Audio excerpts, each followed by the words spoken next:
Well, I'm here with Caroline Herring and Kathryn Roberts, who I think you did actually first meet on the Cecil Sharp project, didn't you?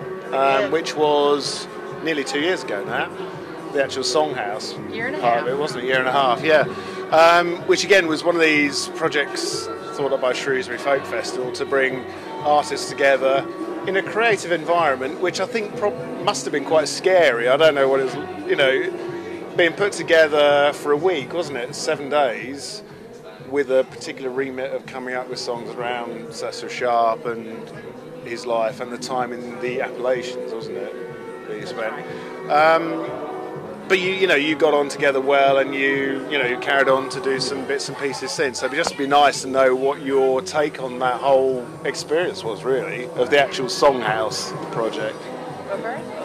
Well, for me, I went in feeling quite nervous, having not done anything really for a while, and I knew some of the people, other people. Caroline I'd never met before, Leonard I'd never met before.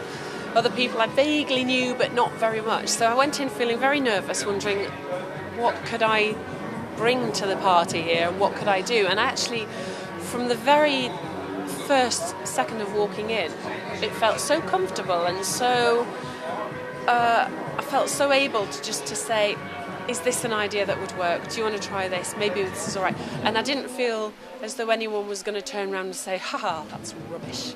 Try anything you like. And everyone was really supportive and welcoming, and it felt like something quite different for me. It was totally similar. I didn't know what to expect. I didn't know anyone really. And then from the moment I stepped in, it was really comfortable. And also, we had to compose 18 songs in 5 days. So, I mean, we didn't even have the chance to be nervous. It was like, we got to get to work and fast. And that's what we did. And so for a couple of days there, I remember going to sleep at night about 3 or 4 in the morning, and I couldn't sleep because I still had so many ideas in my head. But it was wonderful. And I think I have certainly been playing, but both of us had young children, and the balance of children and career, and so to pull yourself out of that other life and just immerse in creative work with artists like that, it was great. I loved it. I mean, that was quite a bit of pressure, though, because you had to do a performance at the end of the week, What? and then again at the festival Yes. in the summer. And did you actually get together at all after that, the Songhouse part and the festival? No. I mean, there were 3 gigs at the end of the week that we had to have something ready for. That was the aim for that week. And then we had that big gap between times, but we were all in constant contact, not only talking about the songs and the project, but just in that friendly kind of, how are you? Drop you a line, email. Yeah. We were so thrown together in such an intense environment that all of a sudden, for me anyway, when we went our separate ways at the end of the week, I kind of felt like I'd lost my arm. I suddenly felt like I'd formed these friendships, and it felt very strange then to be apart. So it was a really intensive experience. I think talking to everyone that was involved in that seemed to it was a big creative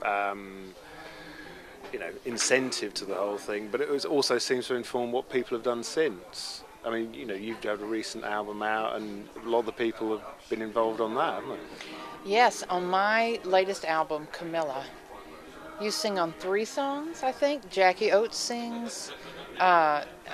Jim Murray helped her record it. Who am I leaving out? Sean Lakeman. He helped with a ton of things. They listened to so much.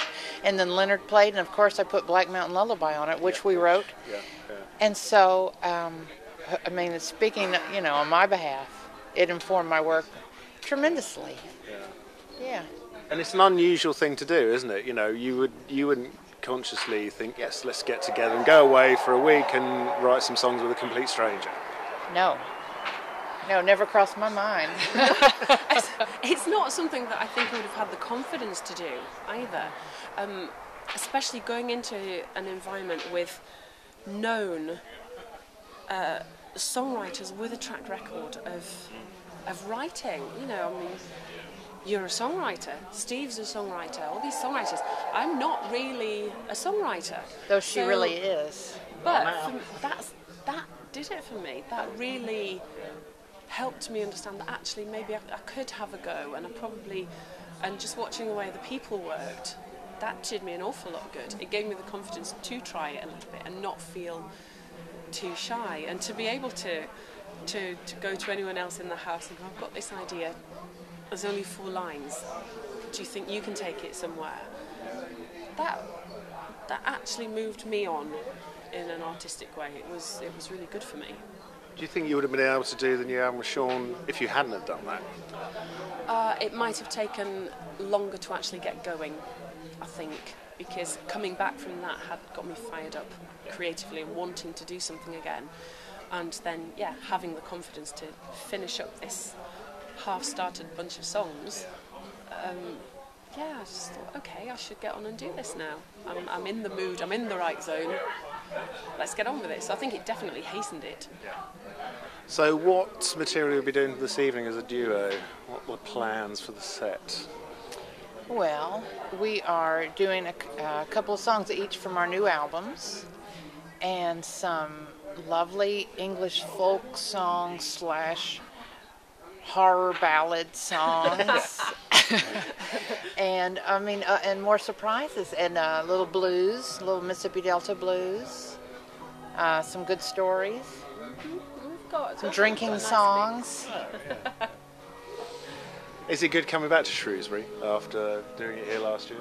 It's lovely. It's always a nice festival to visit anyway, regardless of what reason you're here for, whether you're here as a punter or performing, or it's just a nice environment to be in, and particularly to be able to perform. We're getting on the main stage in a little while to go and play on there. I'm excited to do the songs we're going to do, and particularly here, knowing that they Shrewsbury Festival introduced us. Yeah. You know, Yeah. It's nice to do it here. And I'd say, I don't know every folk festival in the UK, but I do not know a group of directors of a festival anywhere who are so committed to continuing folk music, continuing creativity, and fostering artists, and showing the importance of folk music and world music. And I think they're extraordinary. I mean, I think Alan and Sandra and Joe Cunningham and Neil Pearson, they are really wonderful. And they were the reason Cecil Sharp happened and EFTIS, and I commend them. I think it's fantastic. Yeah. Well, that's the thing for me that makes it that little bit extra, is that they've got that. They put a lot back into it, and the projects they've done. What it's done for your careers as well, I guess, isn't it? It's quite special. So, well, we look forward to seeing a set later on. You should get a big crowd because it's starting to rain. Exactly. They'll all rush into the tent. It's already packed. The lines are waiting. True. Yeah. Thanks for talking. It's fantastic to see you both. Thank you. Thank you.